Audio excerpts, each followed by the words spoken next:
Guess what, guys? I'm back. Thanks so much for patiently waiting, and your patience is paid off.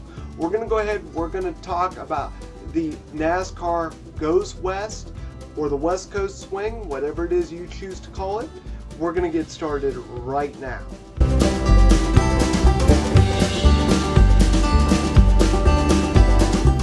Hi everybody, once again my name's Brandon. Thanks so much for stopping by. If this is your first time here and you want to get more involved with things that are going on within the world of NASCAR, please make sure that you subscribe and hit the bell notification so you don't miss any additional race reviews or race previews that I do every week.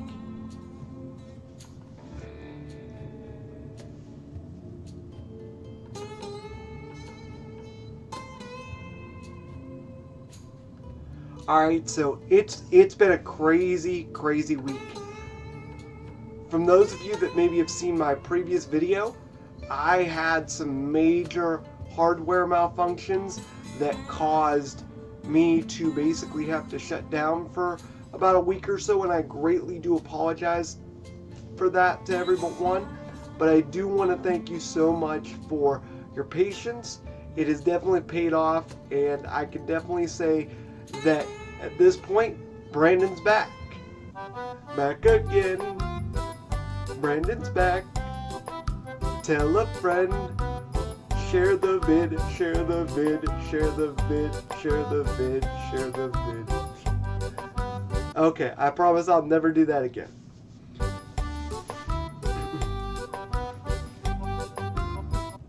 So, the West Coast Swing.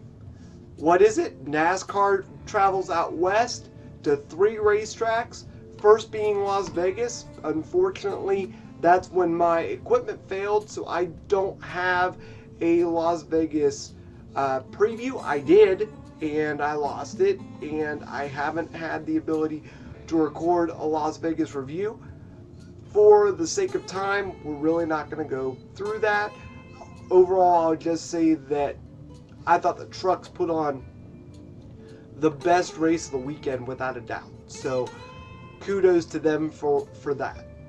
The second race in that West Coast Swing is Phoenix International Raceway, which is not called Phoenix International Raceway any longer. It is now known as ISM Raceway. Then to round out the West Coast Swing, we go to Auto Club Raceway, formerly California Speedway.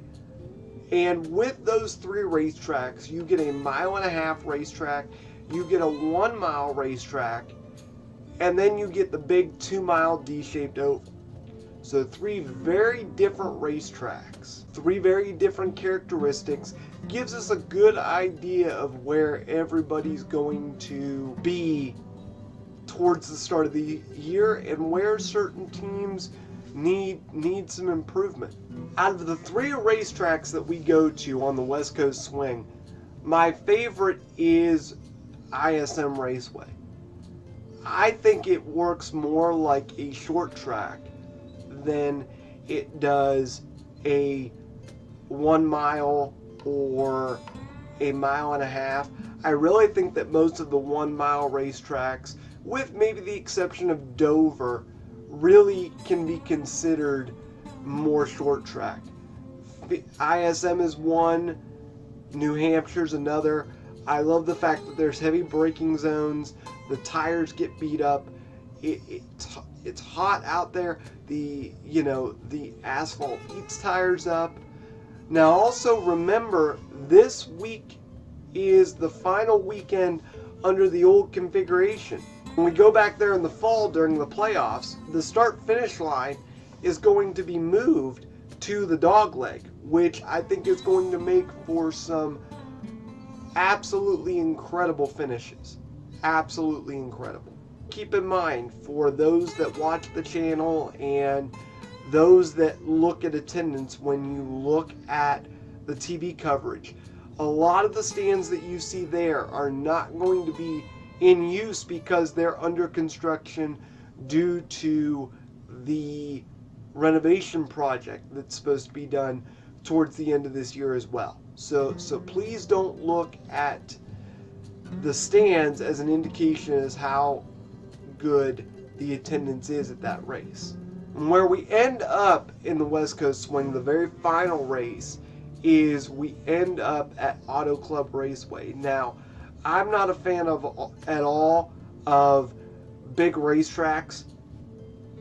However, if I was going to go to a big racetrack, Auto Club would be the one that I was going to go to. And the reason for that is just the simple fact that the racing at Auto Club generally is very good. There are multiple grooves of racing. The tires get completely beat up at that racetrack. It's one of the third oldest surfaces in NASCAR. And quite honestly, just over the last 5 or 6 years, it has really given some good finishes for the fans that have attended. So the West Coast Swing, I think, is a good thing.